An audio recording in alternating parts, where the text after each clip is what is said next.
Hi hello ಎಲ್ರಿಗೂ ನಮಸ್ಕಾರ, welcome to my channel. ಅಣ್ಣ ಗವಿರಂಗನಾಥ ಸ್ವಾಮಿಗೆ ಮುಡಿ ಬಿಟ್ಟಿದ್ದ, ಸೊ ನಾವು ದೇವಸ್ಥಾನಕ್ಕೆ ಬಂದಿದ್ದೀವಿ. ಇವತ್ತು ಶನಿವಾರ ಆಗಿರೋದ್ರಿಂದ ಜಾಸ್ತಿ ಜನ ಇದ್ದಾರೆ. ಹಣ್ಣು ಕಾಯಿ ಮಾಡಿಸೋದಾದ್ರೆ ನಾವು ಕಾಯೆಲ್ಲ ಅಲ್ಲೇ ಹೊಡ್ಕೊಂಡು ಹೋಗ್ಬೇಕು.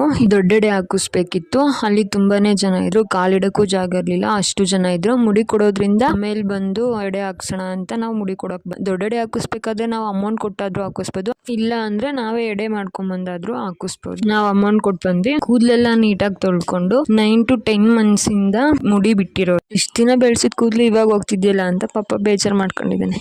ಅವನಿಗಿಂತ ನಮ್ಗೆ ಜಾಸ್ತಿ ಬೇಜಾರಾಗ್ತಿತ್ತು ಕೂದಲು ಹೋಗ್ತಿದ್ಯಲ್ಲ ಅಂತ. ನಾವ್ 2 ಜುಟ್ ಕಟ್ಟಿ ಬಿಡ್ತಿದ್ವು, ಇನ್ಮೇಲೆ ಬಿಡಕ್ಕಾಗಲ್ಲ ಅಂತ ನಮಗೂ ಸ್ವಲ್ಪ ಬೇಜಾರಿದೆ. ಮುಡಿ ಕೊಟ್ಟಿದ್ದೆಲ್ಲ ಆಯ್ತು, 2:15 ಲಾಸ್ಟು ಎಡೆ ಹಾಕ್ಸೋದು. ಸೊ ನಾ ಅಲ್ಲಿಗೆ ಬೇಗ ಹೋಗ್ಬೇಕು, ಆಲ್ರೆಡಿ ಟೈಮ್ ಆಗಿದೆ ಇಲ್ಲಿ ಅಂತ. ಇವಾಗ ಮೇಲ್ಗಡೆ ಹೋಗ್ಬೇಕು. ಸೊ ಇವಾಗ ಜನ ಕಡಿಮೆ ಆಗಿದ್ದಾರೆ ಏನೋ ನೋಡ್ಬೇಕು. 2:15 ಲಾಸ್ಟ್ ಆದ್ರೆ ಇನ್ನು 4 ಗಂಟೆ ಮೇಲೆ ಹಾಕ್ಸೋದು. ಸೊ ಟೈಮ್ ಆಗುತ್ತೆ ಅಂತ ನಾವು ಬೇಗ ಹೋಗಿ ಎಡೆದೆಲ್ಲ ಅವರೇ ರೆಡಿ ಮಾಡಿಕೊಟ್ಟಿದ್ರು. ಲಾಸ್ಟ್ ದೊಡ್ಡೆಡೆ ನಮ್ದೇನೆ, ಫುಲ್ ಎಲ್ಲ ಕಂಪ್ಲೀಟ್ ಮಾಡ್ಕೊಂಡು ಬಂದ್ವಿ. ಲೇಟಾಗಿ ಪೋಸ್ಟ್ ಮಾಡ್ತಿದ್ದೀನಿ, ಇದು 3-4 days back video, so edit ಮಾಡಿರಲಿಲ್ಲ. ಅದರಿಂದ ಇವತ್ತಿನ ಡೇ ಇಷ್ಟೇ, ಮತ್ತೆ ಸಿಗುವ, ಬಾಯ್.